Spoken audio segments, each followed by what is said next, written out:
All right, for our next panel, I am super excited about this. We are talking all about technical debt and why your EdTech systems need to be up to date.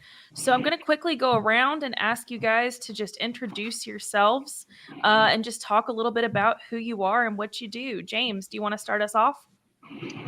Good afternoon. My name is James Patterson. I am the managing director for audiovisual in Baltimore City Public Schools. I lead a small team that supports over 150 buildings, satellite locations. I think that we're all familiar with that space. We do everything from events to space support and all those pieces. I could talk on and on and on about it, but we'll dive into it.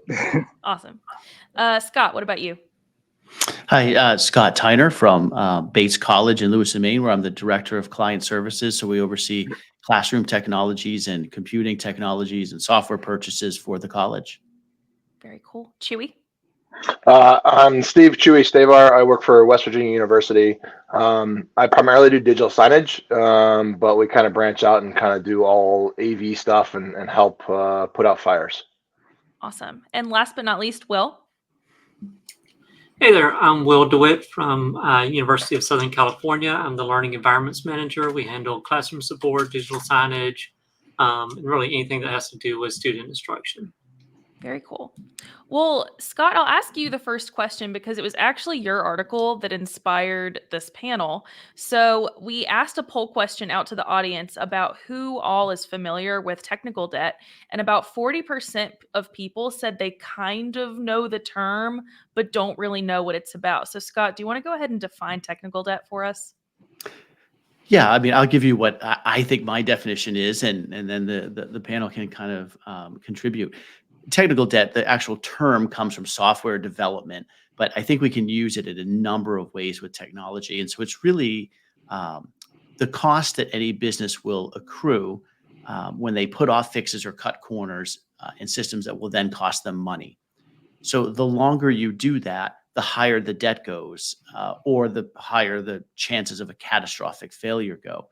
So I've always found it very helpful to use these terms because I think they tell a story.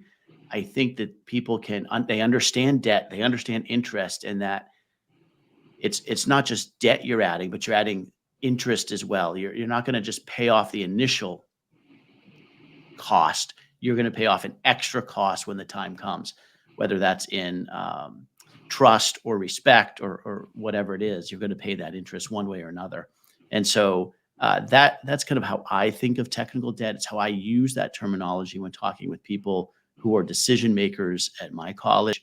And I think it helps them understand that we're not just talking about, oh, this piece of technology is old. It's more than that. Yeah. Yeah. Let's open it up to the rest of the panel. What do you guys think? How do you define technical debt at your institutions? And this, whoever wants to take it first can go ahead. Well, I'd start by just focusing in on the phrase technical debt. I think that's a really good thing to keep in mind. It depends on who your audience is. Who are you going to get the funding? Are you going to a technical person, a CTO, a CIO? They're going to understand technical debt, and because that's part of the language they speak. If you're going to, I don't know, somebody that's in charge of the library or a dean or something, that you may need to adjust your phrasing a little bit to fit what they're used to saying.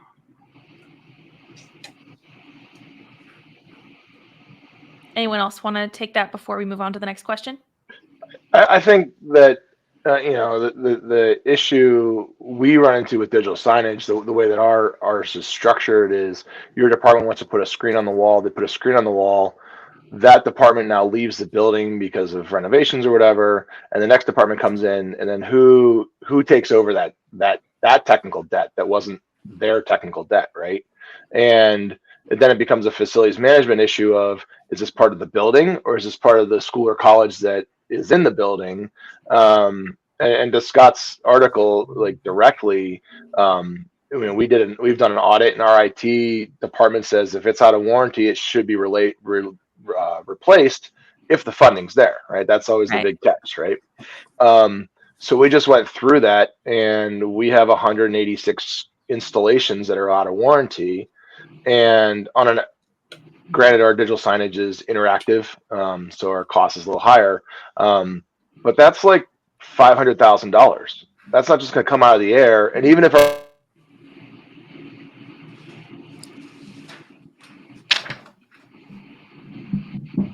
Oh, did he just lose audio? Yeah, Chewy, I think you lost audio. budget, Oh, he's back. I think we lost like the last oh, minute of what you said. I'm so sorry. no, so my question is, or my thought is, so if you have $500,000 that's out of warranty and you replace it now, you're going to be at $500,000 plus in 4 years. Yeah. So how do you stretch that out over, every fiscal year and not just this big dump of like, oh, we're in the weeds, we need help now. Yeah. That's kind of what we're looking at with this panel. So that kind of leads me to my next question. So how does the accumulation of this technical debt affect the functionality and efficiency of EdTech systems for those of you who work in higher education, but also James, for you working in K through 12, like how I'm interested to see how it affects all of you and like how it might affect you differently.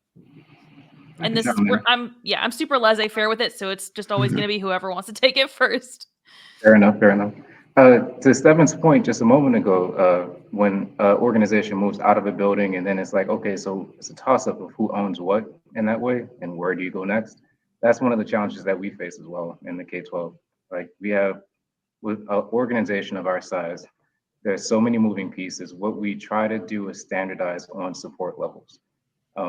There is no way possible to drop any amount of dollars in one fiscal year. Everything has to be scaled out. So what we try to work through is 5-year scale plans. And when things are implemented, we know that it's going to fail. We know that's going to fail in 5 years, probably. So we'll try to take the steps to make sure that within 5 years, there's proper budgeting in line so that they can do a proper rollout. And that has been a challenge. It's a labor of love, if you will. But that's some of the steps that we're taking is to do the scaled approach.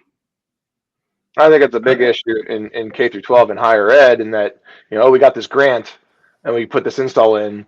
Okay, yes, we got this grant, but what happens in 5 years? What happens in, less than that?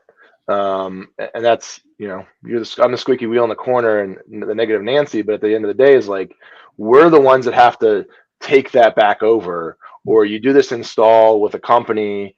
To Scott's point is, they didn't give you the programming, that company's gone out of business, or somebody said, oh, we're not going to pay the service agreement anymore on it. Mm-hmm. And now you have to internally figure out how to fix it and make it run.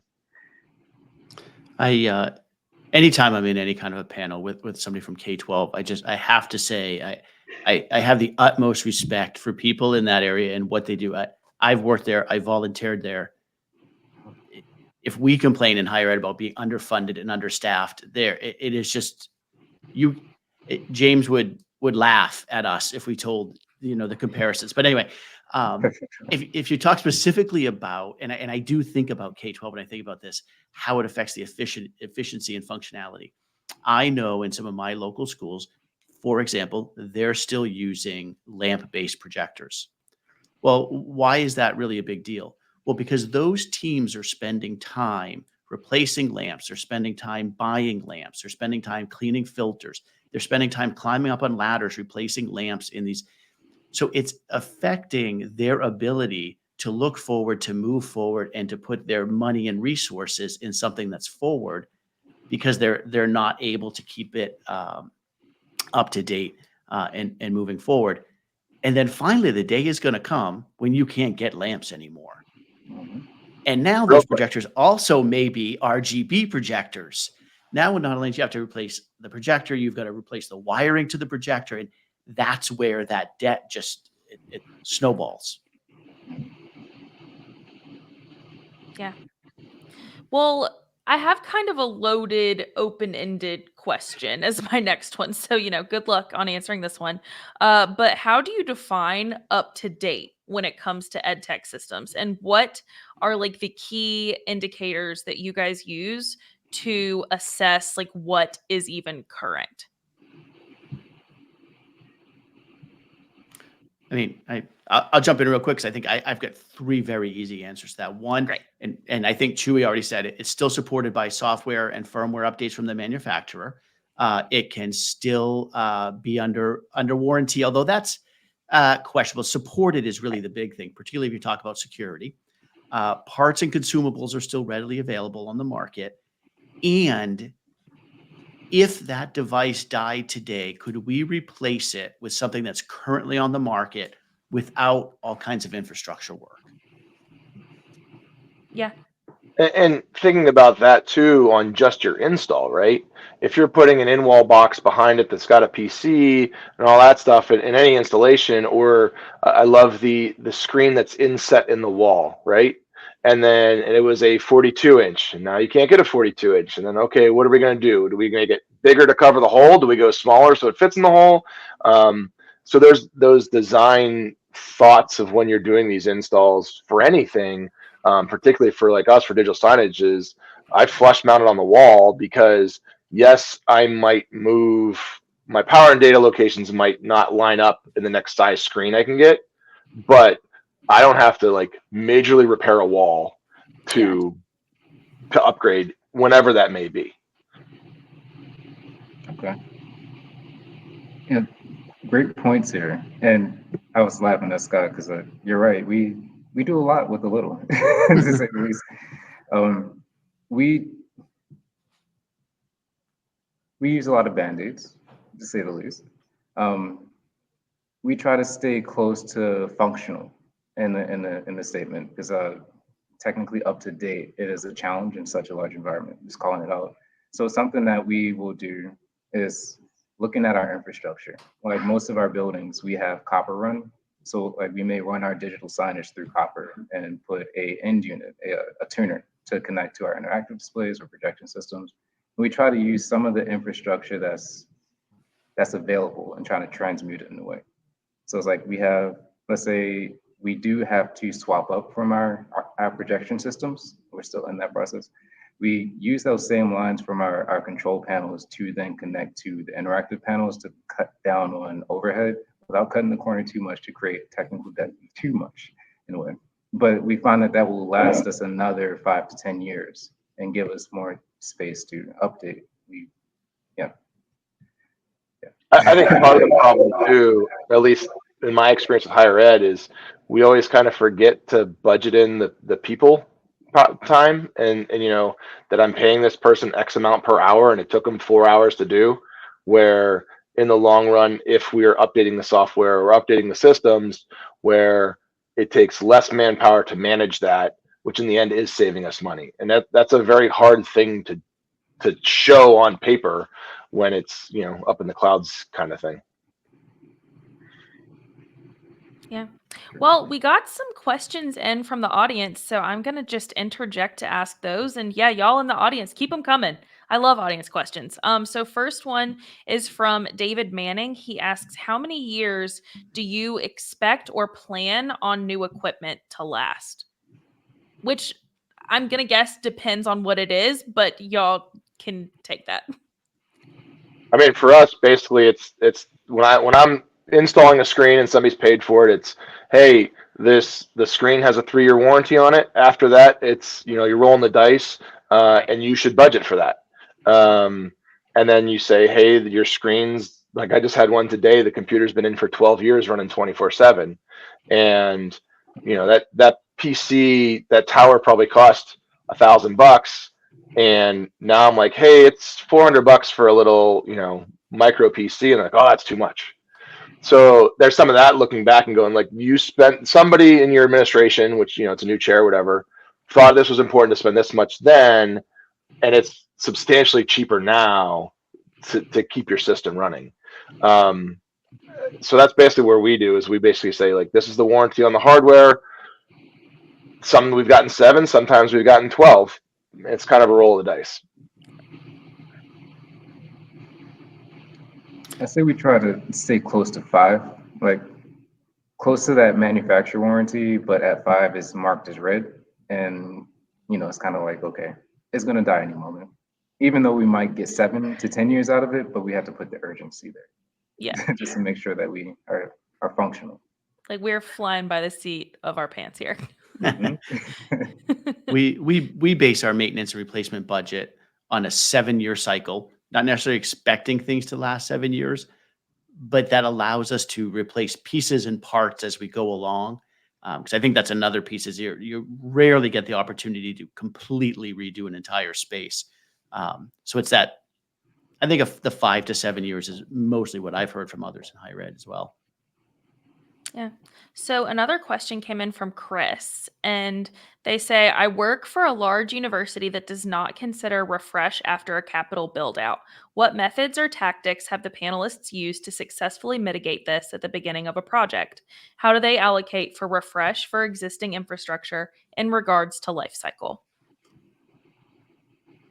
I think at the end of the day, it's all a matter of who has the budget and kind of being that squeaky wheel in the corner of like, okay, yeah, we've gotten this, capital project.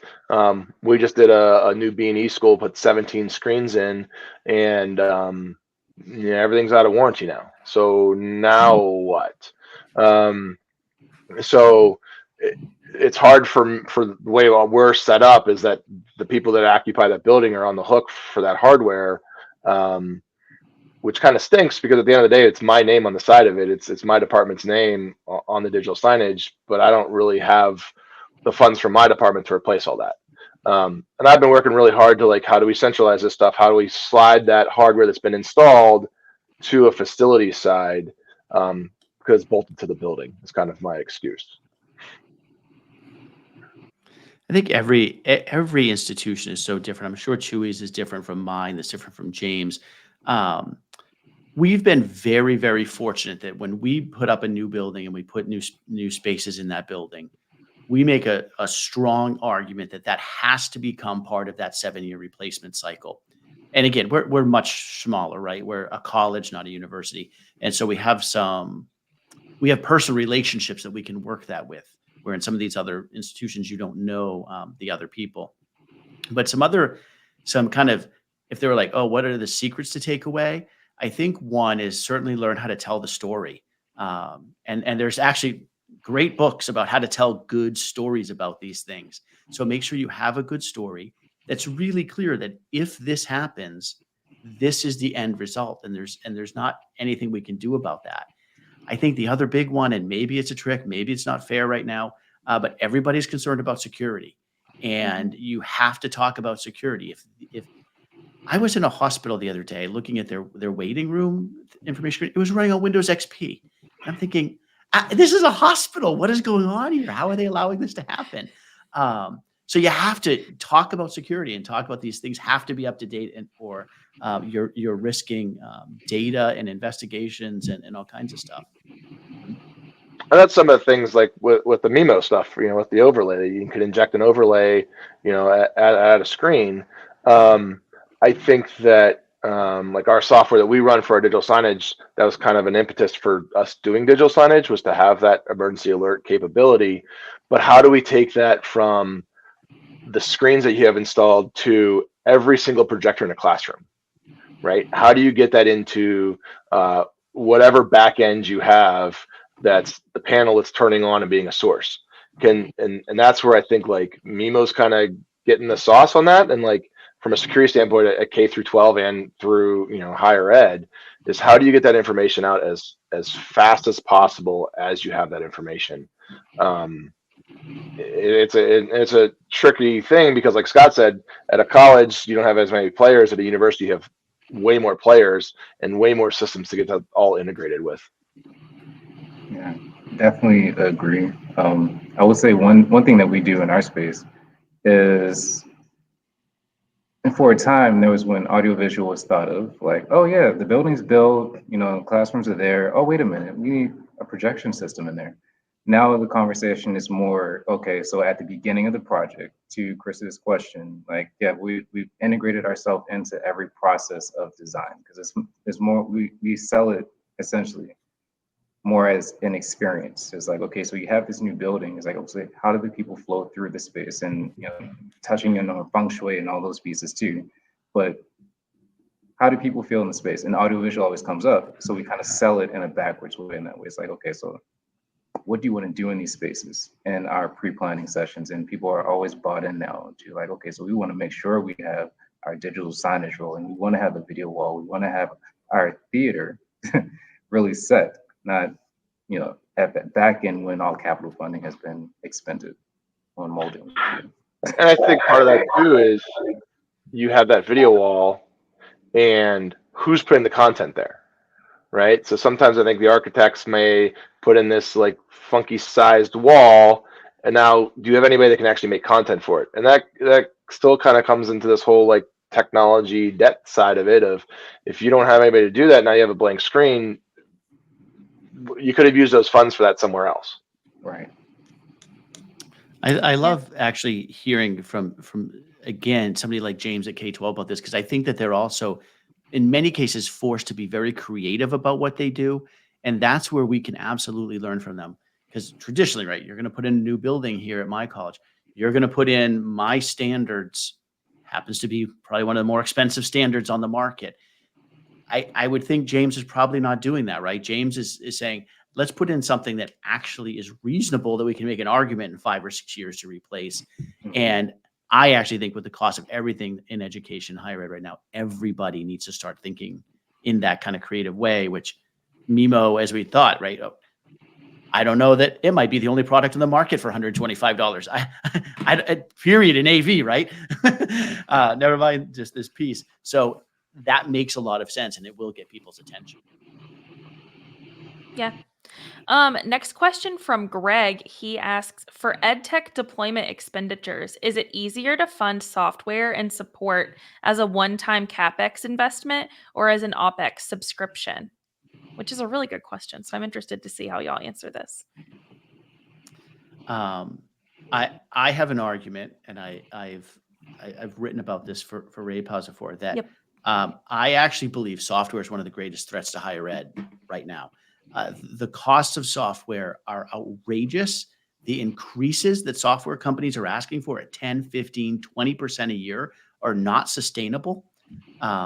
And this kind of goes back to a moment ago. We have to rethink things. And it's interesting. These come in cycles, right? We all started moving to the cloud 10 or 15 years ago because it was cheaper than having these servers, having these people on site. And now that we're all in the cloud, guess what? It's not cheaper. And some people are thinking about going backwards. I don't know that it's easier one way or another. It reminds me of the question, do you lease or do you buy? A lot has to do with what do you have for cash on hand, or what is your operating budget. That is an institutional question, I would think, but I'm curious to hear what others would say. Yeah, I think it has to do with where the funds are coming from, how they're allocated, how, like, I'm a state institution, so how does the state want to, at the end of the day, pay for that? Do they want it in a PO and they want to pay for all front, or do they want to put on a credit card? And then I've seen some of these software companies pushing back on the credit card payments because of the percentage that they're paying on their side. So then they're like, oh no, it has to be a PO. So then you kind of, and then, us, the end users are kind of stuck in the middle, right? Like, I just want software to work. Like, you have this problem. This is, we just want it to work. And those are questions that kind of like gotchas when you think you have a deal set, or you have a company that you've worked with for so many years that you said, like, oh, it's 20% more next year. You're like, well, I didn't have that budgeted. You need to tell me that 6 months ago. And now we're going to go basically reinvent the wheel and find a similar product to do the same thing, which then just causes turmoil in your institution. Oh yeah.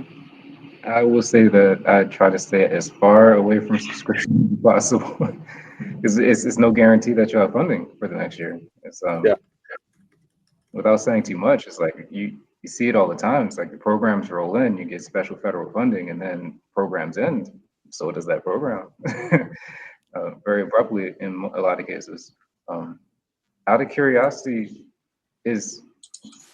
what steps would you take in the higher ed space to create an environment to where you can kind of keep some of your control? I think for like on my side, it's just kind of being able to look ahead. We just did a 5-year spend. Like, what are we expecting to spend in 5 years? So there's kind of that to warn them, and you say, like, okay, traditionally looked at like what our software has been, and like Scott said, looking at trends in the industry. And that's why like stuff like this and conferences are great to go to and get that information. Because if you're just, at your institution or, and all you can see, you get emails and stuff, but how do you really get to hear this stuff that like the gotchas that people have experienced? It's kind of where that I find that stuff. One of the best things that we've been able to do is join consortiums that negotiate them for us. So there's one up here in the Northeast that we get some great deals on some very expensive products, Adobe, Microsoft. We get deals that other people don't get because a consortium of 150 schools negotiate them for us. But in the most part, it's changing. I would have told you 5 years ago that we have some great negotiators on this campus, and we will negotiate contracts that say no more than 3% a year, and we go as long as we can. And the companies are just looking at us, they're just saying, no, we're not doing it. And so like Chewy said, it is, we then have to make a hard decision of, do we go with something different? And on our side of digital signage, just because of marketing changes every couple of years and the cycles and everything kind of tweaks, and I've said this in DSCs in the past, is we kind of are willing to throw it all away every couple of years, like all the design and programming and all that. Obviously, it's very micro on that, but software changes and you learn things, and why did I program it like that? When you look back on a something you programmed, so there is a like, let's get this standard and we're just going to ride and die with this standard. But at some point, like, the standards got to change because of what's out there, and we can't be afraid of that. And we have to be willing to know what we don't know and willing to learn and grow every day. Good points. All right. So at your institutions, I'm interested to know, what are some common sources of technical debt, and how can each of your institutions help kind of prevent these issues from arising with those common sources?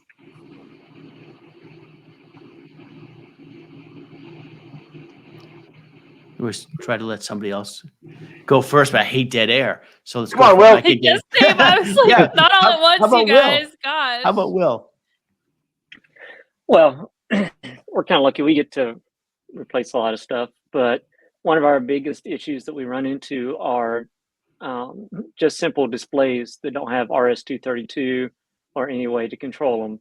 So then you don't know that the display's been off for 2 weeks because it's in the back hall of some far off building. And a teacher complains, why doesn't the screen ever work? Well, nobody told us. It's not somewhere we regularly tour. So we run into that. That's probably one of the major issues. That also power outages will affect stuff like that. And so one of the things really that's important is having digital signage that will kind of report back to you what its status is, especially if it can detect display status, especially now that everything is HDMI. It can report back the HDCP status if you have it turned on, or if you have to turn it off, just things like that. I'd look and I'd say infrastructure is a huge one. What kind of wires or don't wires do you have behind the wall? Is it wireless? Is it Cat6? Is it Cat6e? Is it RGB HV cables? Gosh, I hope not at this point. Programming, do you own it? Do you have people who can work on it? Do you have applications that you can actually use to open that programming? Documentation, do you have as-built of what was there? Because if you don't, you're going to have to rip the whole thing apart. And then a little bit of what we talked about before is capital expenses. And you build this big building, and 2 years down the road, 3 years down the road, you don't have any budget for it. And then finally, the things that I think really always bite you are these things you were sold on. And I feel, please tell me nobody here has jam boards, but I feel so bad for all these people that have these jam boards out there and they just stopped working. And like, what do you do? But stuff like that, that you thought was really a great idea, but is just a little too out of the ordinary. Kind of James' point earlier, especially on new builds or renos, is So they put in, before I started doing digital signage full time, they put screens in the dorms at like the entrances. Well, it was super easy. We put one computer in, we put it on the campus cable system, and we're just going to use coax. We're going to go everywhere. And, just buy a screen, throw it on the wall. And every couple of years, it's like, hey, we're going to get rid of campus cable. It's too expensive. Kids are, everything's streaming now. So, okay, so then we have to run data cables to all these 30 installs that you put in. Well, that's going to cost a lot of money. Yeah, I know. So, and then we get kind of in the, how do you band-aid and put this? Okay, well, we could put them on the Wi-Fi. They may not be as stable. Well, we don't want to give you bandwidth on our WAPs. And now you kind of fight this whole like, okay, well, just let us know what we're going to have to work with at the end of the day in those retrofits. And, I understand, again, the standard is the standard until it's not. So we just have to be flexible. Yeah, sometimes it's a blessing when things stop working. Right? I told you for 10 years this is out of warranty. It needs to get replaced. Today's the day. That's going to be the one quote from this panel that we're going to take. Sometimes it's a blessing when things stop working. I mean, That is if we let them stop working, because I think in my experience in AV and IT, AV people do not ever want to say no, or I can't fix that, where we want to help people and we like to tweak with things. I had a person when I first started here, there was a person that had been in the role for a long time, and there was a satellite on top of one of the buildings, and they would, some class would get a feed from it. Well, the satellite wouldn't stay still. So I'm not kidding about this. Every time they want to do a class, this guy would go up on the roof and hold the satellite in place. Oh, come on. Yeah, and this was on the internet. They just didn't want to pay for it on the internet, right? And so when I told her, I was like, I'm not doing that. And they're like, what do you mean? I was like, no, go buy it on the internet. Because so in some cases, we're our own worst enemy in that place. And we have to, if we can come up with duct tape that is reasonable, supportable, and can work, great. If it's just causing us more time and work, we have to just let it break. mm-hmm. I think It's that okay to comes let things fail. There's a cost to everything. And is that cost worth it? What are you taking away from in order to support that one edge case?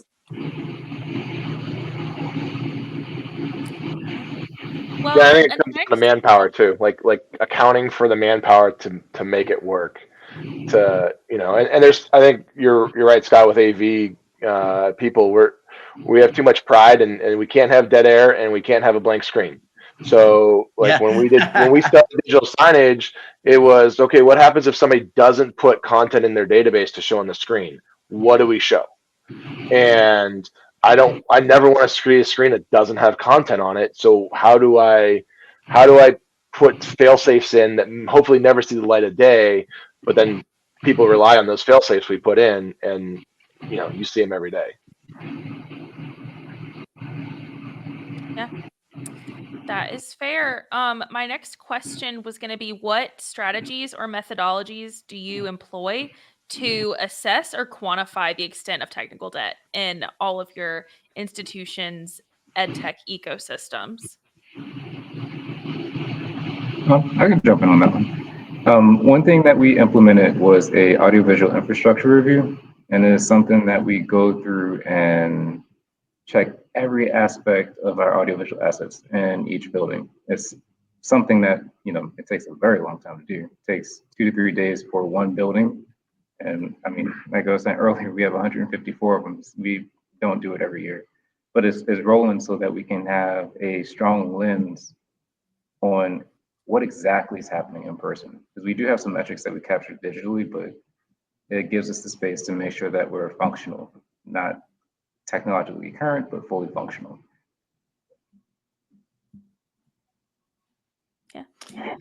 Yeah, inventory is, if you don't know what you have and you can't show somebody what you have, then there's no way you're ever going to get ahead of it. So a great, and that's a pain, right? As James said, that takes time and effort to go out and do that. Keeping up on network security, because it can be used as a way to get more money, but it can also bite you in that there are, I'm sure your schools are doing penetration tests, they're doing attack tests, And the network team says, oh, this port's open. What's that port doing open? Boom, we shut that down. And now your AV system stopped working because they're old technology that are still using these insecure ports.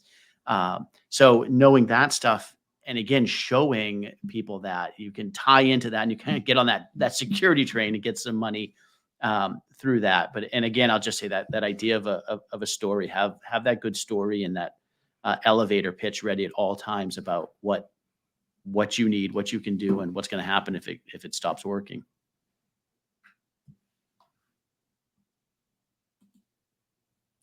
All right, I will go ahead and throw a next question out there. This one is kind of difficult, and I just kind of stuck this one in here as kind of just to see what you guys say.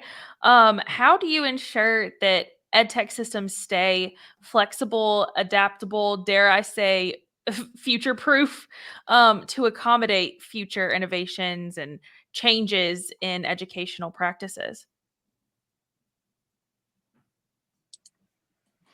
I think if possible, try to find something that's supported by multiple hardware.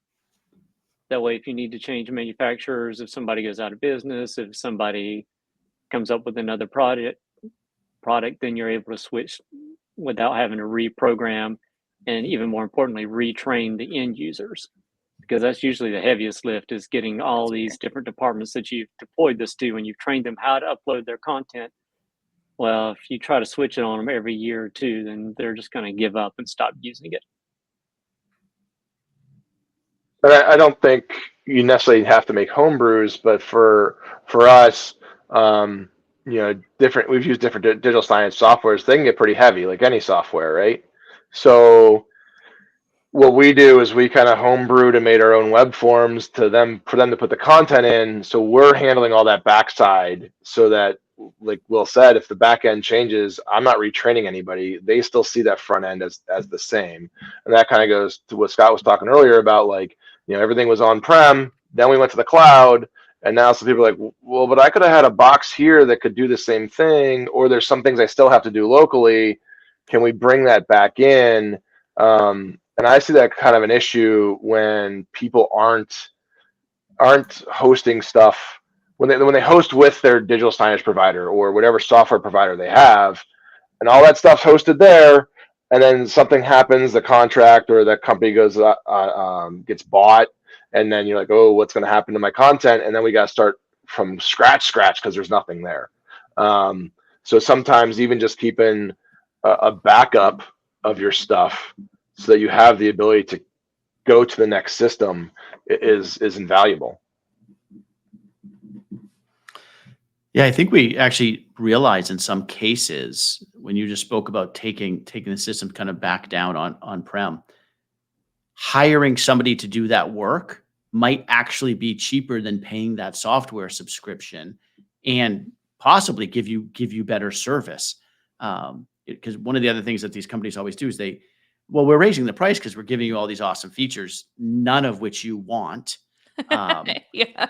But they're going to be really nice and give them to you for a mere 50% increase.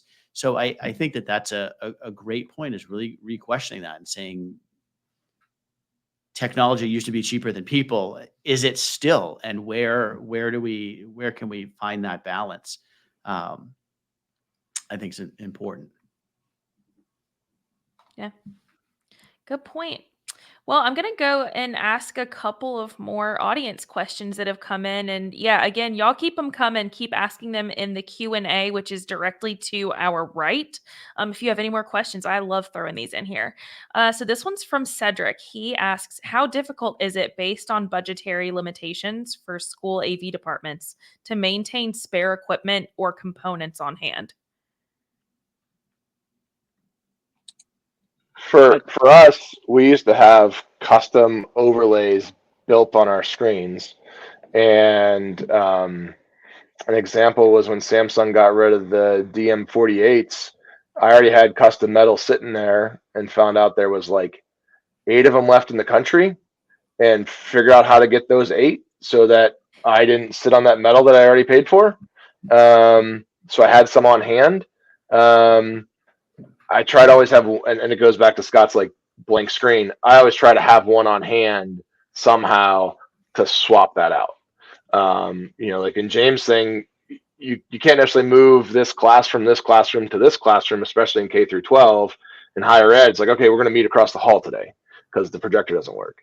So you got to have at least one or two, in James' case, maybe one per building or satellited, that you can get to 3 buildings quickly.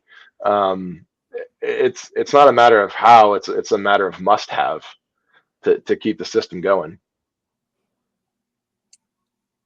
Yeah, it's kind of a matter of scale too. Like, do you have 10 rooms? Do you have 100? Do you have 300? But you just have to build that into your CapEx whenever you get the chance, and just go ahead and figure in that we're going to have X% failure rate for this vital equipment, and just build that in. I'm wondering, from James's perspective about this, because in higher ed, I think Chewy's exactly right. Move across the hall, find some solution for the next hour, but it better be fixed by the next day. It is required stuff every single day, 8 hours a day. Is that true? I mean, in K-12, James, like how much leeway do you have when technology goes wrong in K-12? That is one of our challenges that we're working on. I would say our SLAs are extended. I mean, just to throw out a couple numbers, like we have 3,800 classrooms, and I lead a team of 3. That includes myself. So just we could pause for that for a moment of silence. But when it comes to really getting things squared away, it does take a couple days to get to. It's challenging for us. It's honestly one of our pain points is supporting events, board meetings, press conferences, design integration, and all those pieces, as well as the learning spaces. Our SLAs for classrooms, they average from about 7 days to about 15 days. One of the things that we do quickly, though, is we just deploy a portable projector. Like, let's say someone's classroom is down. A portable projector is available. But to get the full solution done, it takes a little bit longer. Yeah. Long live the AV cart. Yes, my goodness. It's still here. I have one in the hallway. And we still have Another- them. They're just flat screens on a cart now. Right. Right. Another audience question that came in is from Timothy. He asked if any of you keep track of failure rates or service call rates for makes and models of different equipment. We do. We've had some issues recently with the Nook i5 8th generations overheating. After going through all that and what's happening with them Intel stopping to make them, Asus has kind of taken over. The solution was to buy $5 fans on Amazon and throw them in there, and they seem to work. I think the problem in tech is just it evolves so quick that, I could go buy 1,000 fans. Well, I don't need 1,000 fans, but I could buy fans in bulk, but they're only going to work for those computers that are going to be out of warranty in a year. So, and we've had this conversation through other avenues of like the disposability and like, it's not built like it was used to. You used to put an amp in a room and it would last forever. Now you put an amp in and at day year 3 in 1 day it's dead. So, and that goes to like how you plan it and how you design it to like, can I just swap this out with any 55-inch screen, or do I have to buy this specific screen? And I think that's some of the gotchas that we get into when we have an AV integrator always come in and say, this is what we're going to get. And people go, yep, that's great. And they sign it before they talk to the people that are actually going to use it day to day and inherit that in whatever. As James is crying, and I've caused much pain to James. Yeah, we keep track of failure rates, but by the time that those stats become useful, it's time to replace with something new anyway. So it's really only useful if we've got some kind of problem that we're trying to diagnose and figure out, is it a software issue? Is it a configuration issue? What's the actual cause of the problem? I think it goes for troubleshooting. A really dumb example that we had recently was We would image the new Intel NUC, and we would like with the image we've always used, and it would spin up, and it would just crash. And we're like, well, what's happening? It's got to be software. So it's got to be one of the softwares. It's got to be something. Da da da. We looked. It works. It fails in the office. It doesn't fail when we're work from home that day. Figured out that the power supply was 1 volt stronger in the new one, and it doesn't have that failure rate on that power supply. So everything looks the same. And once you get the magnifying glass out and actually read what the output of that power supply is, oh, it was that. It was something really stupid that we spent 2-3 weeks trying to figure out. Found out there was other issues that were unrelated.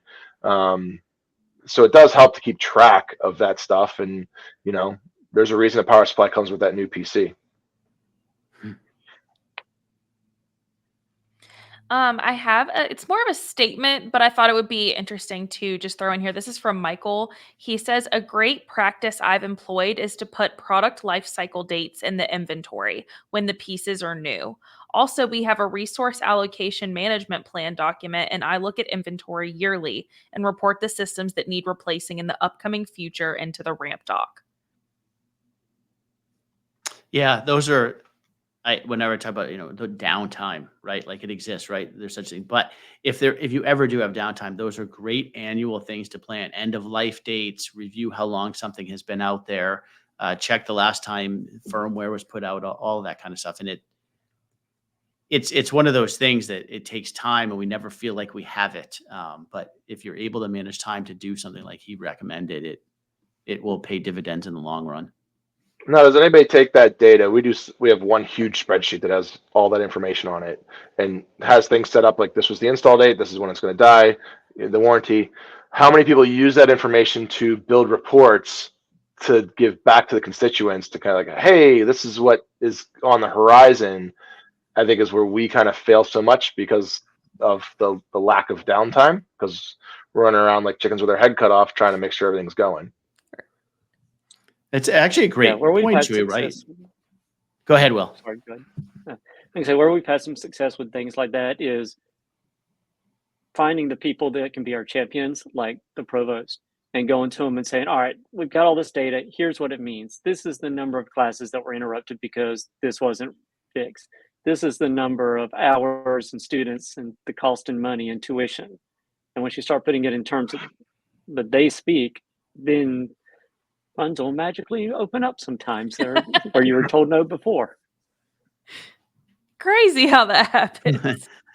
And I was just going to say, Chewy, that to me, it is that piece, because I'm sure we've all heard this, is year 7, you walk up, oh, hey, listen, this is out of warranty, needs to be replaced. And that the staff could have turned over 3 times. And so you're telling them for the first time. So this way they're constantly reminded where that stuff stands. They're keeping it in their back of their mind as they're raising money or they're planning budgets. So that is kind of a responsibility of ours as well. Because if I came in 2 years ago and there's been 3 other people in this role since then, how am I supposed to even know about this? The documentation that's all there.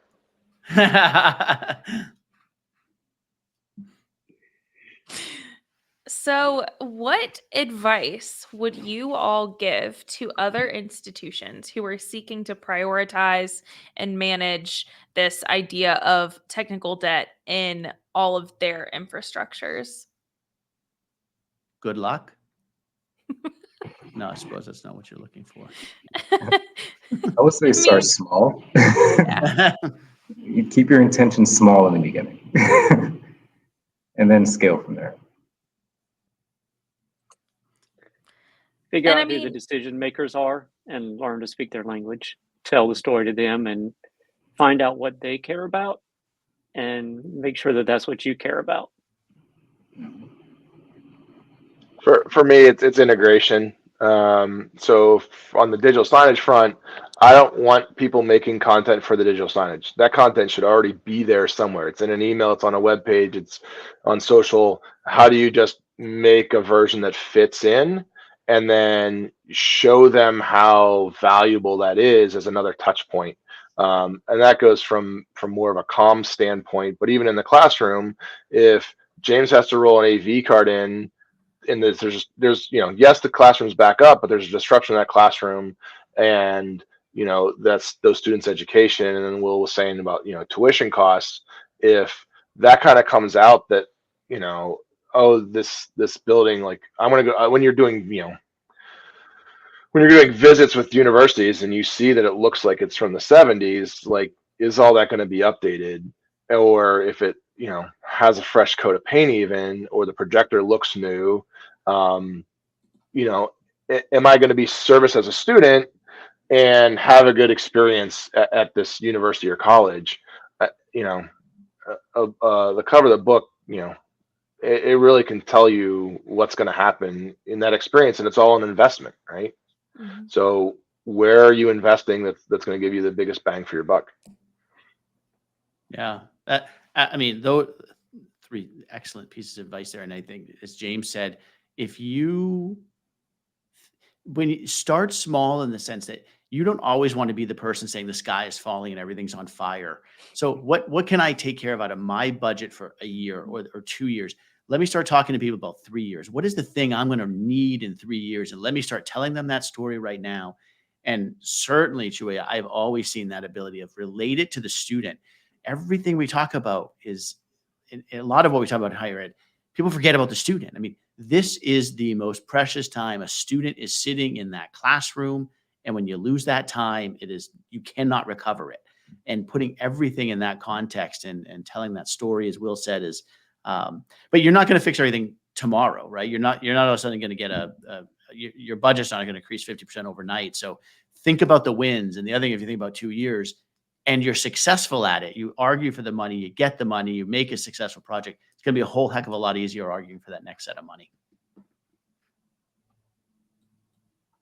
Good points.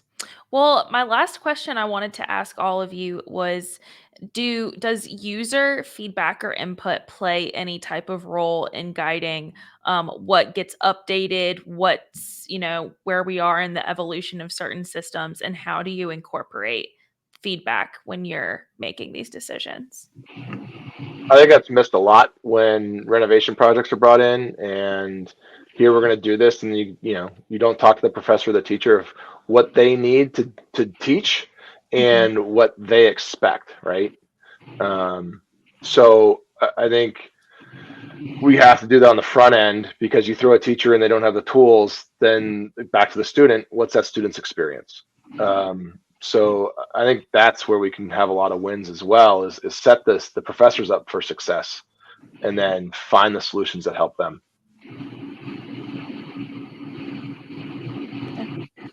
Great. Continue survey touch points. When we provide a service, there's a survey that goes out, and we also do like one-on-one conversations with like the principals, their bosses, and just to make sure that everybody's having the right conversations around what's required. Yeah, great points. I also got an audience question in just now from Mike, who says, how close are your AV tech issues to what we see on Abbott Elementary? And I just wanted to throw that up there because I was trying so hard not to laugh while you guys were talking. Which I've only seen it 2 or 3 times. Do they have tech issues on it? I'm gonna have to start watching it more if they do. I think a little bit, yeah. James, I think that's a question for you. I will say I've only seen a couple episodes, and it speaks more to the episodes I saw from when I was teaching in the classroom. I haven't seen the tech issues yet, so I might have to pull that up, later on. It all goes back to budget. I will say that about Abbott. The dynamics in school, though, it is very close. Love that show. So if the rest of y'all in the audience don't watch it, get on it. It's amazing. But actual last question for all of you is, I'm going to ask all of you to go around and say where people can get in touch with you, continue the conversation after this panel, and just connect with you in general. James, do you want to start? Sure. You can find me on LinkedIn. Just search James Patterson. I don't think the book writer will pop up. I have that challenge a lot. But yeah, just search me on LinkedIn. You'll find me there. Perfect. Chewy, what about you? LinkedIn, Steve Stavard, Twitter, Chewy DeWookie. And if you find that handle, it's pretty much the handle everywhere in the online communities. So excellent. Scott? You can find me on LinkedIn and on Twitter at @steiner, and here on rAVe Pubs a couple times a month. Perfect. And Will? I'm on Twitter, Will, the letter R, DeWitt, and on LinkedIn. All right. Well, thank you guys all so much. I appreciate all of you for hopping on here. I know I learned a lot, and I know our audience really appreciated hearing from all of you. So thank you again for your time and expertise on this. Appreciate all of you.